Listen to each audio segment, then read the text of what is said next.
While Derek thought I was home, the naive wife praying for his 10-day business trip, I was busy.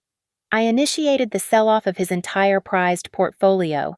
He thought he was in paradise with his mistress, spending my money. He had no idea his exclusive black card was just a useless piece of plastic, declined right when his ego needed it most. This isn't a messy fight. This is cold, clean financial surgery. My name is Harper Vance. I am 34 years old. For a long time, my world was the scent of old canvas, the cold precision of a magnifying glass, and the thrill of spotting a forgery. I was one of the most respected art appraisers in New York, a name whispered with authority in auction houses. But that life was 8 years ago. I traded the gallery lights for the filtered glow of a high society home, dedicating myself to supporting the ambitions of my husband. My husband is Derek, the charismatic CEO of Next Gen Bio. To the world, he is the face of biotech innovation, a man of sharp suits, firm handshakes, and an impenetrable schedule. Our marriage, for all 8 years, has been a performance of his success. I am the elegant, supportive wife. He is the brilliant, busy provider. It was a role I played with absolute conviction. Last Tuesday, he stood by the window of our penthouse, overlooking the city, his back to me. "Harper, something's come up. The new funding round." His voice was clipped, practiced. "I have to fly to Seattle. It's an emergency meeting with the new investors. 10 days. Absolute tops." He turned, fixing me with that look of profound, respectable seriousness. "This is highly confidential, the kind of deal that makes or breaks the company. I need you to understand. I can't be reached. No calls, no texts. Total security." I nodded, my chest tightening with a familiar pang of wifely concern. "Of course, Derek, just be safe. You're working too hard." I packed his suitcase myself, as I always did. I folded his dark, bespoke suits, the crisp white shirts, and the silk ties. I tucked in his vitamins and a small bottle of the melatonin he needed to sleep on flights. I was the perfect, trusting wife, worrying over the health of a man who was carrying the world on his shoulders. He kissed my forehead, a dry, dismissive gesture, and was gone. The first 2 days were quiet. The cavernous apartment felt peaceful. I planned to reorganize my old research notes, maybe visit the Met. The silence was a balm. Then, on the second night, my phone chimed, not a text message, but an alert from the smart home application. It was the system I'd had installed years ago, linked to a shared cloud account that Derek, in his technological brilliance, had clearly forgotten he was still logged into. The notification was simple, a geographical check-in, but the location wasn't Seattle. It read, "Welcome to the Velvet Oasis." My breath hitched. I knew the Velvet Oasis. Everyone knew it. It was a decadent, hyper-exclusive resort in Las Vegas, a place famous for its discretion and its clientele of billionaires and celebrities, not biotech investors. A cold, thin wire of doubt began to thread its way through me. This was a mistake. It had to be. I opened my laptop, my fingers suddenly numb. I still had access to his travel accounts. The flight to Seattle had been canceled 3 days ago. In its place, a new booking, 1 first-class seat to Las Vegas, arriving the same day he left. My stomach dropped, but the habit of justification was strong. Maybe the investors changed the location. Maybe it was a layover. I was scrolling through my email, looking for any explanation, when my phone chimed again. This time, it was an alert from my bank. A high-value transaction notification for the supplementary black card. The card in his wallet, but the account in my name. The account funded by my inheritance. The one that gave him his limitless spending power. Charge alert, $8,000. Venue Sin City, Las Vegas. $8,000. At a nightclub. The room tilted. The air left my lungs. It wasn't confusion anymore. It was a sudden, sickening clarity. This wasn't a business trip. This was a betrayal. I leaned against the cold kitchen counter, the screen of my phone glowing with the evidence. And suddenly, the last 6 months flashed before my eyes. The late nights, the clipped conversations, the way he flinched, just slightly, when I tried to touch him, the growing distance I had blamed on stress. The entire facade of our 8-year marriage crumbled in that single digital moment. My first instinct was to throw my phone against the marble wall. My second was to dial his number and scream. I did neither. The part of me that used to appraise art, the cold, methodical part that looks for flaws, for inconsistencies, for the brushstroke that betrays the forgery, took control. Hysteria is a liability. Data is a weapon. I didn't call Derek. I called the private banking concierge, the number on the back of the heavy metal card. My voice was smooth, betraying nothing. "Hello, this is Harper Vance. I'm reviewing my statement and see some flagged activity. I just need to verify a few recent transactions to ensure my card hasn't been compromised." The banker was obsequiously helpful. "Of course, Mrs. Vance. Happy to assist. I see the $8,000 charge from the Sin City nightclub last night." He paused, tapping keys. Yes. And a rental from Exotics of Vegas for a Lamborghini. A 3-day lease. Also, a rather significant purchase at Cartier yesterday afternoon for, just a moment, $12,500. A supercar. Cartier. A spike of icy rage shot through me. "And the hotel?" I asked, keeping my voice light. "Just the authorization hold for the presidential suite at the Velvet Oasis, Mrs. Vance. All appears to be in order." The presidential suite, not just a room, but a statement. The sheer, arrogant extravagance of it all was breathtaking. I thanked the banker and hung up, my hand steady. The fog of confusion had evaporated, leaving behind a diamond-hard certainty. My next call was to Morgan.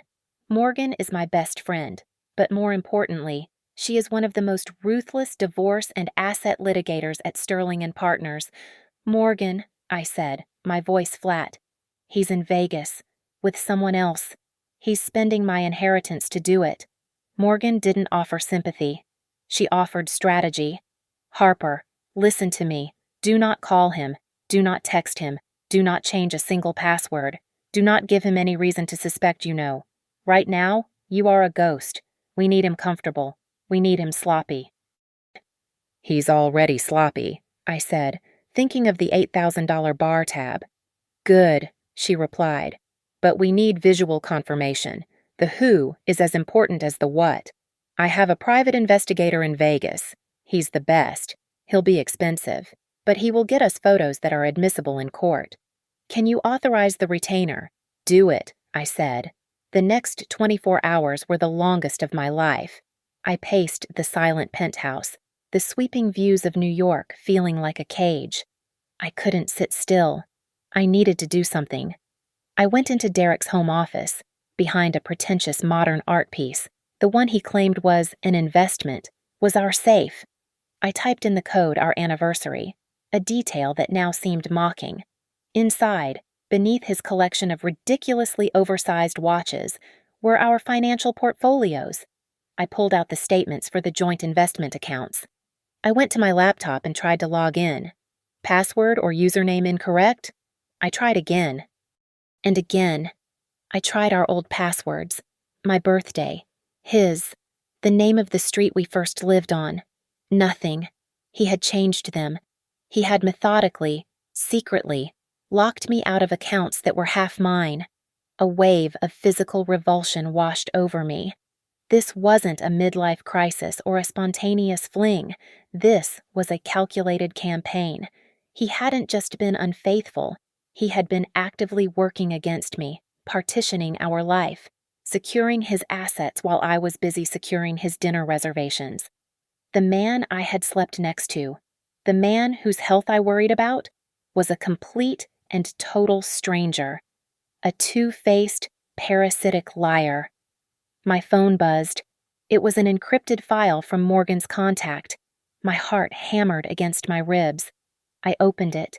The photos were high resolution, taken with a long lens, sharp and undeniable. There, by the glittering main pool of the velvet oasis, was Derek. He was laughing, looking more relaxed than I had seen him in years. His arm was wrapped tightly around the waist of a girl. She was young, barely in her 20s, with a body that defied gravity and a predatory pout. She was dripping in new jewelry. He was kissing her neck, the final, fragile thread of the woman I was the trusting wife. The supportive partner snapped. The old Harper, the appraiser, was back, and she could see every flaw in this very, very expensive fake. I stared at the photos, my mind processing the images with the detached clarity of an appraiser. The girl. I knew her, not personally, but I'd seen her face. Brianna, a 20-something, former Instagram model, all teeth and engineered curves. Derek had mentioned her once, dismissing her as a media partner for Next Gen Bio, someone to help with the brand's online presence. I see now what presence he was referring to. The investigator had sent a dozen files, Brianna in the new Cartier necklace, preening for Derek's phone. Derek feeding her a strawberry, his eyes crinkling at the corners. That was the detail that finally broke through my shock. The smile. It was genuine, unguarded, and full of a light I hadn't seen directed at me in years. The man who sat across from me at dinner, scrolling through his phone with a perpetual scowl of stress, was gone. In his place was this laughing, vibrant fool. The pain was sharp, but it wasn't just jealousy. It was the crushing realization of my own irrelevance. I hadn't just been replaced. I had been erased. I closed the laptop. My tears were hot, but they were not tears of sorrow. They were tears of rage.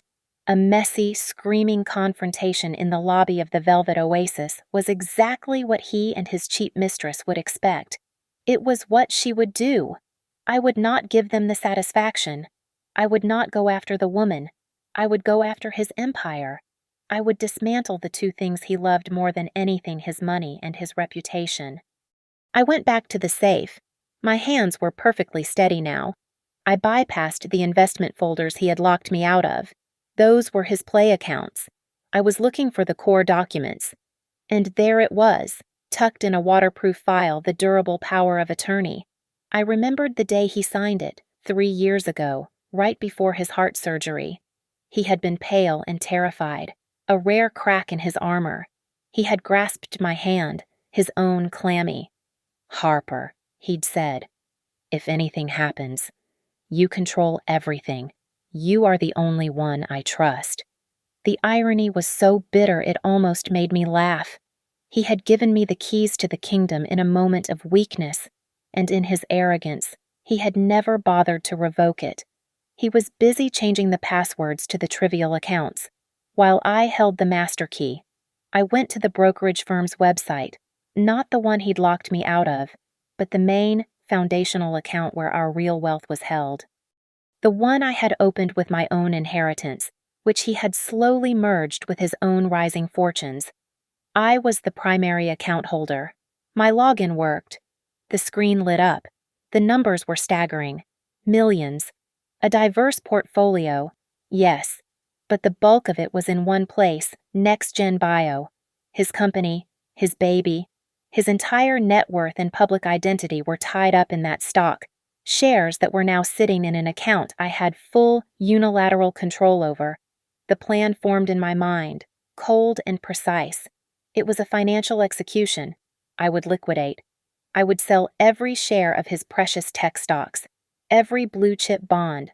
I would drain the accounts to cash and move that cash to an escrow account controlled by Morgan. But I wouldn't stop there. I looked around the penthouse, the glass walls, the skyline, the curated furniture. This was his castle, the symbol of his arrival. It was also, legally, half mine. I picked up the phone and called a high-end real estate broker I knew, a shark named Costello. "Costello," I said, my voice crisp. "Harper Vance. I'm listing my penthouse." "Harper, wonderful to hear from you. We'll get the photographers, the staging." No, I cut him off. No staging. I want it sold by the end of the week. I want an all-cash offer. List it for 15% below market value.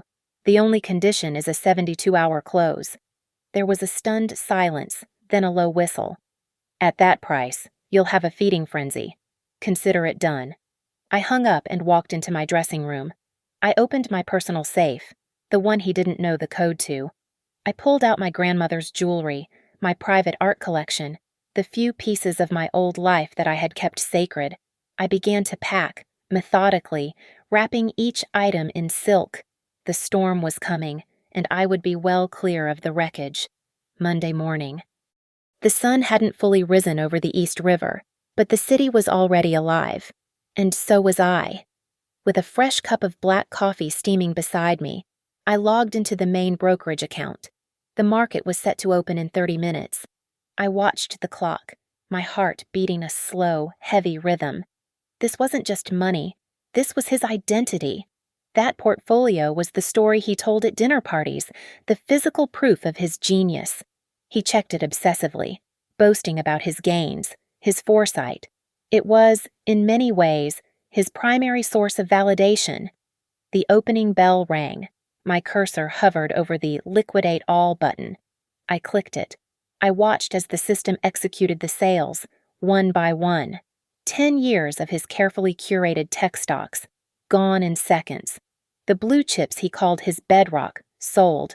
And most importantly, the massive block of next-gen bio shares that constituted his very essence as a CEO. Sold, sold, sold. The numbers on the screen shifted, a fortune in stock converting to a massive pile of cold, liquid cash. I initiated the wire transfer. All of it. Every last dollar. The destination was the account number Morgan had provided, a secure, unassailable escrow account at Sterling and Partners, shielded from any claim he could possibly make. My phone rang less than 5 minutes later. The caller ID was our private wealth manager at the brokerage. I let it ring 3 times before answering, my voice perfectly calm. Hello, James. Harper. Thank God. We're seeing a massive liquidation order on your joint account. We had to flag it. We thought you'd been hacked. I've paused the transfer. Did you authorize this? Yes, I did. James, I said smoothly. But, Harper, it's everything, including all of Mr. Thorne's next-gen holdings. This could trigger a market alert. Does Derek know he'll need to sign off? He won't, I interrupted. As you know, I am the primary account holder. And if you'll check the file, you'll see a durable power of attorney, fully executed 3 years ago. I am authorizing this liquidation and the subsequent wire transfer. Unpause it now, please. There was a heavy silence on the other end, just the sound of frantic typing. I could picture him, sweating, realizing the legal box he was in. I see it, he stammered. Very well, Mrs. Vance, as instructed. I hung up. Step 1 complete. Step 2. I dialed the bank, the one that issued the black card. Hello, I said, my voice carefully pitched with anxiety. I need to report my card as stolen. My husband, Derek, is on a business trip, and I'm seeing fraudulent charges. From Las Vegas, of all places. Thousands of dollars. A nightclub called Sin City. I'm terrified. The agent was instantly sympathetic. I'm so sorry to hear that. Ma'am, let me lock that card right now. Please, can you lock all supplementary cards immediately, and I can't seem to log into my online banking. I think they hacked that too. Can you lock all digital access until I can come in person? Absolutely. We'll freeze the account and all associated cards. Nothing goes in or out. You are completely secure. Mrs. Vance. Thank you, I breathed, performing the role of the damsel in distress. You have no idea what a relief that is. While she worked, I logged into our mobile provider. Derek loved his international plan. He loved being reachable, important. I scrolled down. Cancel international roaming. Cancel data services. Confirm. His phone, when he wasn't on the hotel's Wi-Fi, would be a brick. I closed the laptop. The sun was now streaming into the penthouse, illuminating the dust motes dancing in the air. The vast, empty apartment was silent. I walked to the wine fridge and pulled out a bottle of Sancerre. It was early, but this was a special occasion. I poured a glass, the liquid pale and cold. I took a sip, the sharp, flinty taste rolling over my tongue. I sat on the sofa, looking out at the city that was once his and was now just mine. And I waited, with a cold, thrilling patience, for the phone to ring. Thousands of miles away, in the neon-drenched desert, the first domino tipped over. I didn't need to see it to know how it played out. I knew my husband. I knew his arrogance, his obsession with image. I pictured him at one of those ludicrous celebrity chef restaurants, the kind with $1,000 wine and gold leaf desserts. He would be holding court, expansive and charming, soaking in the adoration of Brianna. He would have made a grand gesture of tossing the black card onto the table to pay the bill a $5,000 flourish. And then, the quiet, humiliating moment. The waiter's polite return. "I'm terribly sorry, Mr. Thorne. This card has been declined." His confusion would have turned to annoyance. He'd blame the waiter. The machine. Run it again. It would be declined again. I could feel his flush of embarrassment, a dark red creeping up his neck. He'd pull out his other cards, the corporate Amex, the personal Visa, his voice getting tighter. Try this one. Declined. Locked. Error. I pictured Brianna's practiced smile faltering, her eyes darting to the staff, who were no longer impressed, just waiting. The performance was over. The CEO was just a man who couldn't pay his bill. My phone, sitting silently on the coffee table, suddenly lit up. The screen flashed Derek. I watched it buzz, the vibration rattling aggressively against the wood. I let it go to voicemail. It rang again, immediately. I let it go. And again. And again. The calls became a frantic, desperate rhythm. 10 calls. 20. My screen filled with a cascading list of missed calls. He was in the digital wilderness I had created, cut off from the network. His only lifeline, this phone that I refused to answer. Finally, a string of text messages, typed in all caps, filled with typos. "Where are you? Answer me. The cards aren't working. Harper, answer the damn phone." I picked up the phone, but not to call him. I typed a single, measured text message and sent it. "Hi, the system flagged massive fraud in Vegas. I had to lock all accounts to protect our assets. It's a mess. Waiting to get it sorted out." I put the phone down. The incoming calls stopped. There was a pause. I knew he was reading it. I knew he was processing the lie, trying to find a way to spin it. Then, the voicemail notifications began. The first one was a hissed whisper, the sound of a man trying to maintain composure in public. "Harper, it's me. Listen, you need to call the bank right now. This is a mistake. I'm in the middle of a dinner with the investors, and it's embarrassing. Fix it. Call me back." I sipped my wine. The second voicemail, probably 10 minutes later, was no longer a whisper. It was a snarl, recorded from a bathroom or a hallway. "What the hell did you do? Flagged for fraud. I'm using the card. Unlock it, I'm not joking. Harper, you are making me look like a fool. Unlock my accounts, or you will regret it." The third voicemail came an hour later. The bravado was gone. The voice was thin, high-pitched with panic. "Harper, baby, please, I don't have any cash. They're holding my passport at the hotel. I can't check out. I can't even get a cab. Just turn on one card. Please, I'll explain everything. Just, please, I'm stuck." I listened to that one twice. The delicious, unfamiliar sound of his terror. He was realizing he had no money for the room, no way to pay for the Lamborghini, no ticket home. A final text message came through, this one from an unknown number. "You bitch, your husband is broke. What am I supposed to do?" I smiled. Brianna was starting to realize her sugar daddy was just a broke, married man. The rats were getting restless on the sinking ship. After a full day of Derek's frantic voicemails turning into pathetic, whimpering messages, a new number appeared on my screen. Patricia. His mother.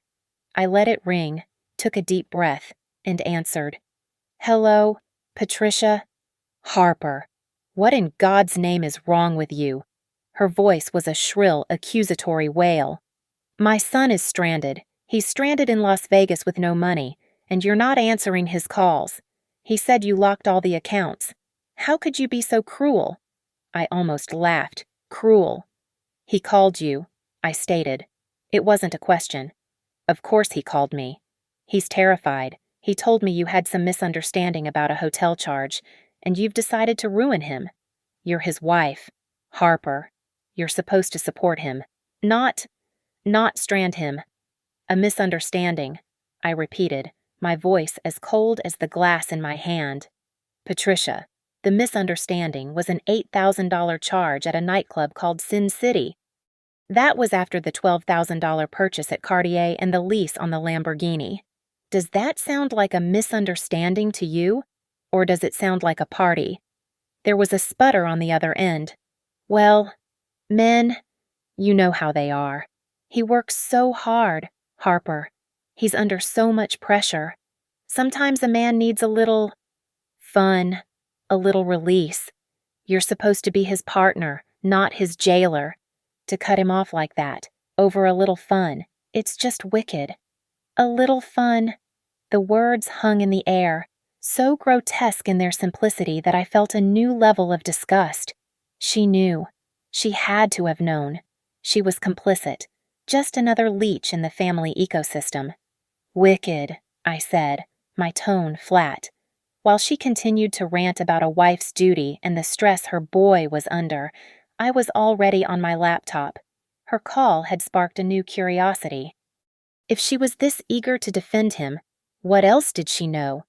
What else had I been paying for? I pulled up the last 6 months of our joint checking account statements.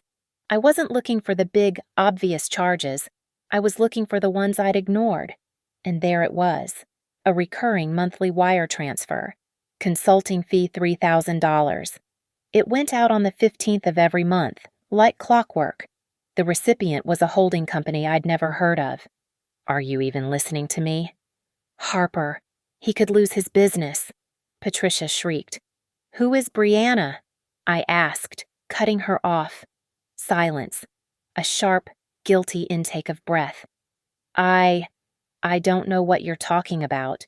You do, I said, while she stammered. I was typing the holding company's name into a public records database. It led to a registered address. A quick cross-reference of that address led me to a social media profile, a young man, posing with stacks of cash, bragging about a poker tournament. His last name was the same as the Instagram model's. Brianna's brother, a known gambler. The pieces snapped into place with sickening precision. $3,000 a month. Every month.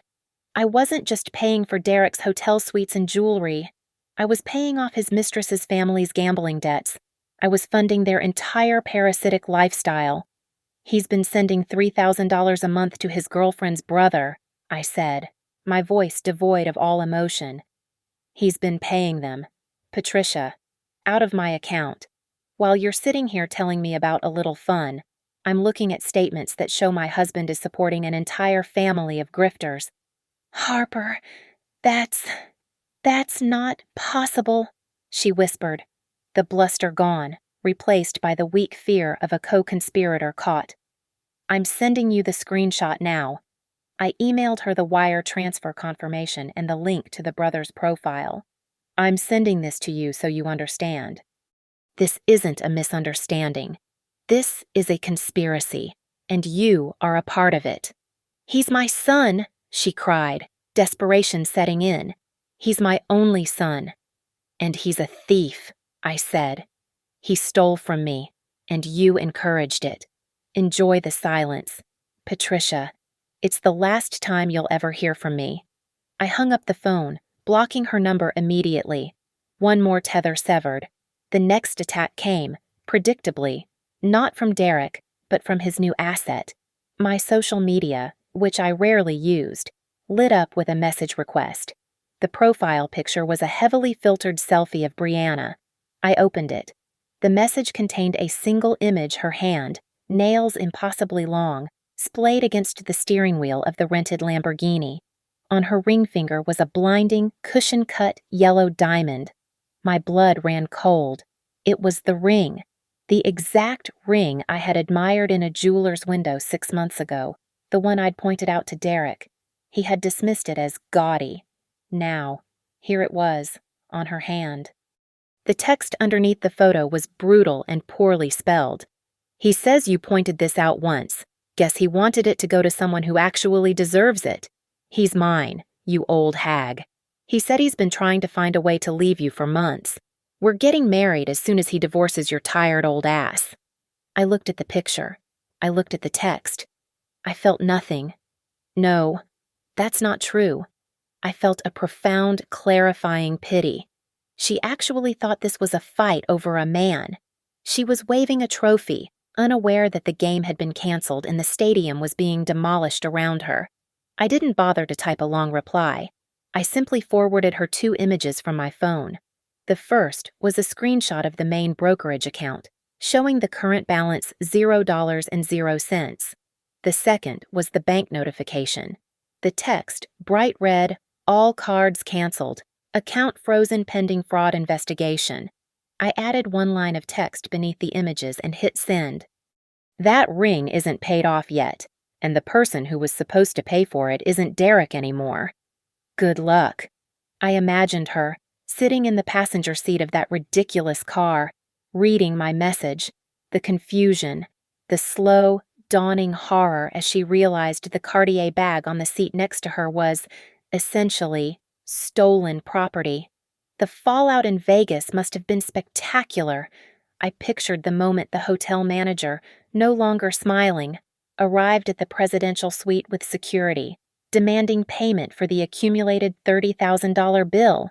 I pictured Derek, his face pale, his Amex already cut in half, trying to bluster his way out of it.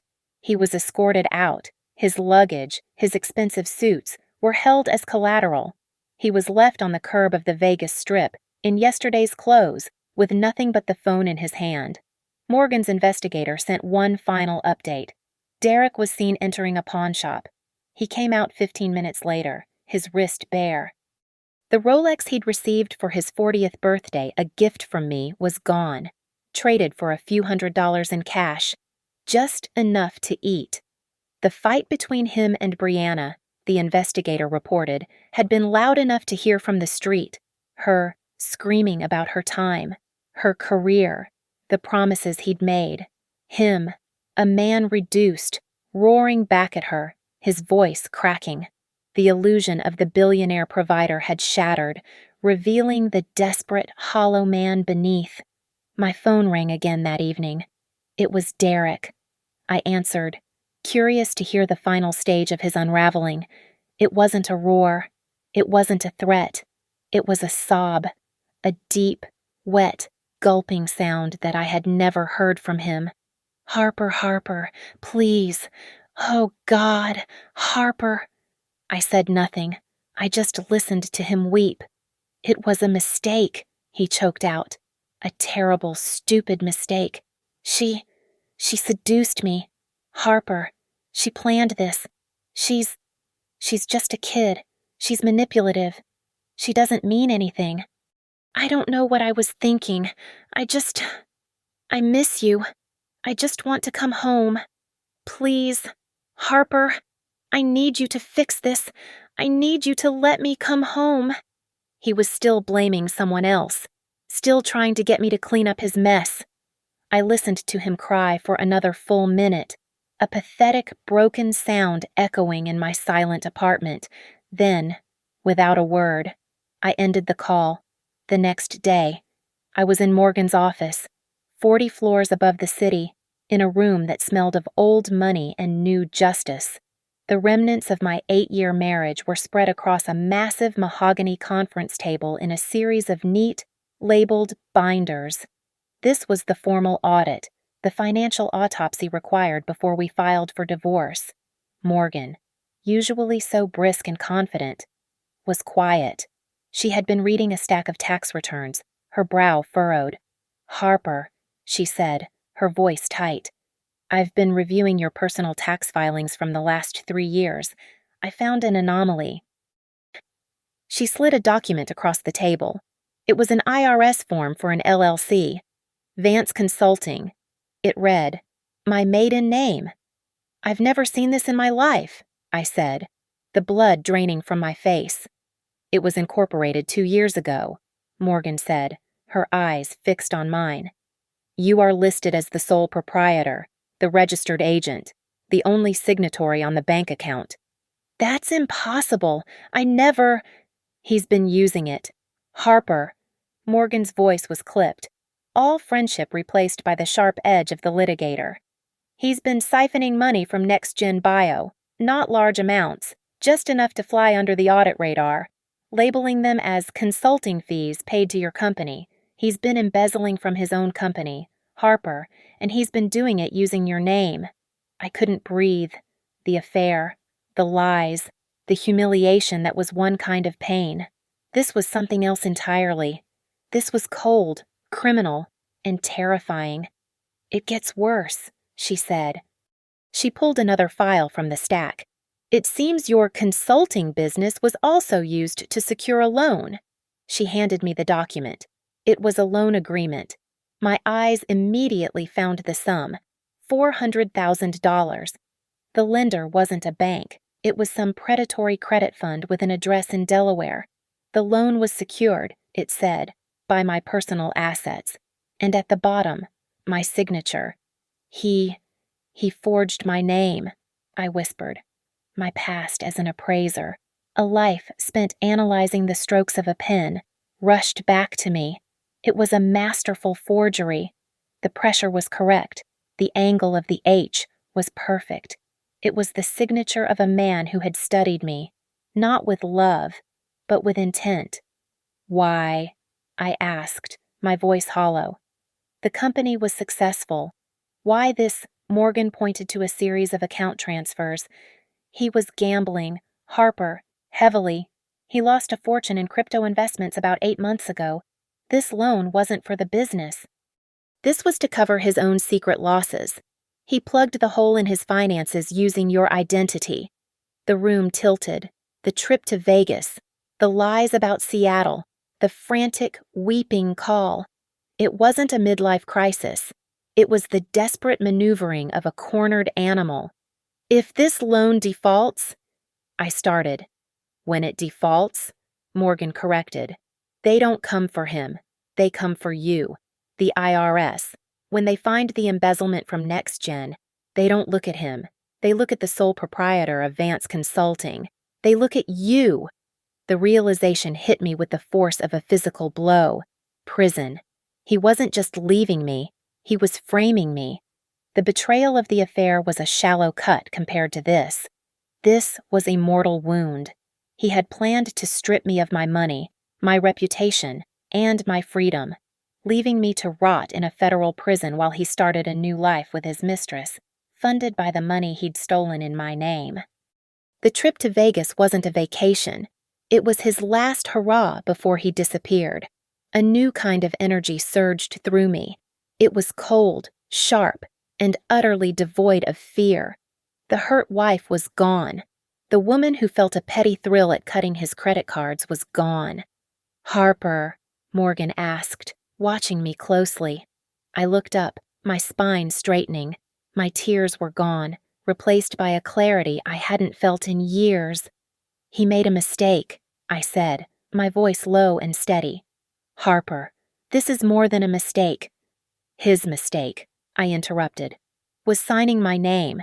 He thinks he's a genius, but I'm the one who built a career spotting fakes." I pushed the forged document back across the table. "This is no longer a divorce proceeding. Morgan, this is a criminal investigation. I want you to pull every wire transfer, every email, every document he ever put in front of me to sign. We are not defending. We are not negotiating. We are going on the attack." Why, the day after I sicked Morgan on the financial trail, I received a call from an unknown number. It wasn't Derek. It was a woman, weeping. "Is this Harper?" she whimpered. "Who is this? It's Brianna. Please, you have to help me. I don't know what to do." The whiplash was almost comical. The arrogant mistress was gone, replaced by a terrified girl. "I'm not in the habit of helping you, Brianna. He left me," she sobbed. "He left me at the airport. He pawned his watch and got just enough for a one-way economy ticket back to New York. He just ran. When I asked him what I was supposed to do, how I was supposed to get home, he hit me." She said it so plainly, and I knew it was true. The last vestige of the charming CEO was gone, replaced by a violent, cornered rat. "He grabbed his passport," she continued, her voice trembling. "But he was in such a hurry. He left his personal laptop, his other phone, the one he called his work phone. It's in my handbag. He forgot it." A cold, electric thrill went through me. "What do you want, Brianna?" "I'm stuck," she whispered. "My room key doesn't work. I have no money. I just want to go home. If I send you these, will you just leave me out of it? And maybe send me enough for a bus ticket. I don't care about the money. I just want to get away from him. Send me the tracking number for an overnight shipment with that laptop and phone," I said, my voice all business. "When I have it, I'll wire $500 to an account of your choosing, and you will be a ghost. Am I clear?" "Yes. Thank you. Yes." She was crying again. I hung up. The package arrived at Morgan's office at 9 a.m. the next morning. It was a sleek, expensive laptop and a burner phone. It took Morgan's tech guy less than an hour to bypass the security. We sat in the conference room, the laptop open between us. It was a goldmine. It was his entire secret life. He hadn't just been covering his crypto losses. He'd been systematically defrauding Next-Gen Bio's investors for over a year. There were emails detailing bribes to regulatory officials, falsified test data, and backroom deals. But the final folder was the one that made my blood run cold. It was titled The Exit Plan. It was all there. A detailed plan to liquidate all remaining assets, including the penthouse, which he clearly planned to sell without my knowledge, and wire the funds to an offshore account in a country with no extradition treaty with the United States. The Vegas trip wasn't just a celebration, it was the launching pad. His flight to Seattle had been a decoy for me, but his real flight was scheduled for the end of the week, Las Vegas to Zurich, then to his final destination. He was going to drain every cent from our lives and disappear, leaving me to face the SEC, the IRS, and the loan sharks, all while holding the bag for his $400,000 forged loan. My actions selling the stocks, freezing the accounts had trapped him. I hadn't just taken his play money. I had unknowingly, gloriously, sabotaged his entire escape. He was stuck in New York, a city he could no longer afford, with a financial time bomb he had set, and I was the only one who knew. "He's desperate," Morgan said, closing the laptop. "He thinks he can still manipulate you. He thinks he can still get you to sign something." A slow smile spread across my face. "You're right. He does."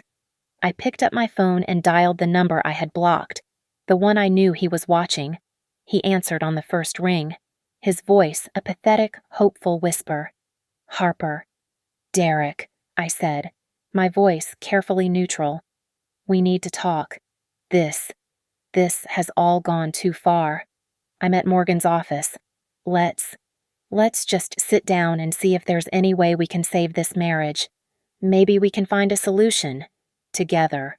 The gulp of relief on his end was audible. Yes, baby. Of course. Anything. I'll be right there." The trap was set. The bait was the one thing he always believed in his own power to manipulate me. He arrived at Sterling and Partners 20 minutes later, a cheap, desperate-looking coat thrown over the designer suit he'd been wearing for 3 days. He was unshaven, his hair matted, and he smelled faintly of sweat and fear. But the moment he saw me, the old arrogance flickered back on. He tried to muster a look of strained, forgiving husbandhood. "Harper, thank God," he said, striding into the conference room. He completely ignored Morgan and the two large, silent men in suits standing by the door security I had personally hired. "Listen to me," he said, sitting down opposite me, leaning forward conspiratorially. "I know how this looks. You're upset, and you have every right to be, but you've misunderstood. You've made a terrible mess, liquidating the stocks like that. You've put the entire company at risk." He pushed a file across the table. "This is a new loan agreement. It will restructure everything. It will fix the hole you created. I just need you to sign it. We can save the company. Together. Then we can talk about us." He was trying to get me to legitimize the $400,000 fraudulent loan, to sign my name, for real this time, and take the fall. I didn't say a word. I didn't look at him. I looked at Morgan, and I nodded. "Mr. Thorne," Morgan said, her voice cutting through his performance. "We'd like to review a few items." She clicked a remote. The large screen on the wall lit up. The first image was the high-resolution photo from the pool at the Velvet Oasis. Derek, kissing Brianna. He flinched. "Harper, that was a mistake. She means nothing." Morgan clicked again. The next slide, the bank statements. The $3,000 monthly payments to Brianna's brother. That's a business expense," he stammered, his eyes darting between me and the screen. "And I suppose this was too," Morgan said. The next slide appeared. It was the $400,000 loan document from the predatory lender. Side by side with it was a copy of my real signature from our marriage license. "My client, as you know," Morgan continued, "is a world-renowned art appraiser, specializing in authenticity. She has provided a 19-page brief detailing the 27 inconsistencies in your forgery of her signature." Derek went pale, a sickly, greenish white. That's not... You can't prove that." "We don't need to," Morgan said, her voice dropping. She clicked one last time. The screen filled with the contents of his exit plan. The emails detailing the bribes, the falsified next-gen data, and the flight itinerary Las Vegas to Zurich. One way. Derek stopped breathing. He looked at the screen. At me. At Morgan. And he finally understood that this wasn't a negotiation. It was an execution. With a primal roar, he lunged across the table, his hands reaching for the laptop. "You bitch, you can't—" He never made it. The two security guards had him in an instant, pinning his arms behind his back, shoving him back into his chair, and right on cue. The conference room door opened. It wasn't just Morgan's assistants. It was two men in dark suits, their badges identifying them as agents from the Securities and Exchange Commission, followed by two NYPD officers from the Economic Crimes Division. "Derek Thorne," the lead agent asked, his voice booming in the silent room. Derek was hyperventilating, his eyes wild. "You are under arrest for multiple counts of wire fraud, securities fraud, and embezzlement." As they pulled him to his feet, yanking his arms behind him to apply the handcuffs, his composure finally shattered. The mask of the CEO, the husband, the lover, it all dissolved, revealing the sniveling, terrified void beneath. He twisted, his face purple, and spat at me. "You did this. You ruined me. You worthless, barren bitch. I hope you rot." He was still screaming, still cursing my name, as they dragged him out of the conference room and into the elevator. I just watched him go, and for the first time, I felt nothing but a profound, hollow pity. The aftermath was clean. My preemptive cooperation, providing the SEC with the laptop and the forged documents, ensured I was treated as their primary witness, not a suspect. The penthouse was sold in an all-cash deal in less than 48 hours. The money was used to pay back the fraudulent loan he had taken in my name. What was left combined with the clean cash I had rescued from the brokerage, was mine, untouchable. 1 year later, the scent of turpentine and old canvas fills my lungs. I'm not in New York. I'm in my own small gallery in Soho. It's quiet, just the hum of the humidifier and the soft light on the walls. I stand in front of a painting, my painting. It's a bold, abstract piece, full of sharp lines and vibrant, angry, beautiful colors. I am Harper Vance again, and I am, finally, free. Thank you for listening to this story. Comment below where you are listening from so we can connect and share our thoughts. Please subscribe to Lily Revenge Stories, like this video, and support us by hitting the hype button so this story can be heard by more people.